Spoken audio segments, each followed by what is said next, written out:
રહી છે ચર્ચાઓ છે તે જોવા મળી રહી છે। હવે આગળ વાત કરીએ સમાચારોમાં મોરબીના જેતપરમાં ચાલી રહેલા ખેડૂતોના આંદોલનને વ્યાપક સમર્થન મળ્યું છે। હવે આમરણ 24 વિસ્તારના ખેડૂતોએ પણ તેમને સમર્થન આપ્યું। આમરણ 24 વિસ્તારમાંથી 100 ટ્રેક્ટર સાથે ખેડૂતો જેતપર પહોંચ્યા। ટ્રેક્ટર રેલી યોજીને ઉપવાસ પર બેઠેલા ખેડૂતોએ સમર્થન જારી કર્યું છે। વીજ કંપનીની મનમાની સામે અડીખમ ખેડૂતોના આંદોલનને લોકોનું સમર્થન મળી રહ્યું છે। તો ટ્રેક્ટર રેલી યોજીને સમર્થન આપવામાં આવ્યું। જેતપરમાં ચાલી રહેલા ખેડૂતોના આંદોલનને વ્યાપક સમર્થન મળી રહ્યું છે।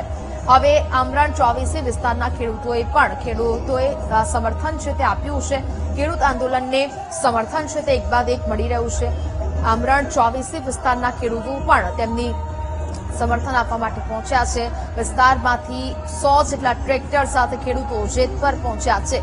ટ્રેક્ટર રેલી યોજીને ઉપવાસ પર બેઠેલા ખેડૂતોએ સમર્થન જાહેર કર્યું। વીજ કંપની જે પ્રકારની મનમાની કરી રહી છે તેની સામે હવે ખેડૂતો અડીખમ ઉભા છે। સંવાદદાતા દેવ ફોન લાઈન પર જોડાયા છે। દેવ, જેતપરમાં જે ખેડૂતોનું આંદોલન ચાલી રહ્યું છે, હવે આમરણ 24 વિસ્તારના ખેડૂતોએ પણ સમર્થન આપ્યું છે, શું વિગત?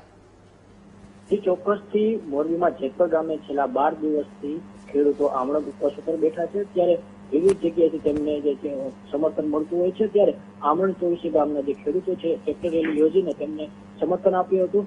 હાલ છેલ્લા ઘણા દિવસોથી છે ખેડૂતો આમરણ ઉપવાસ પર બેઠા છે, પોતાની માંગણી અડગ છે।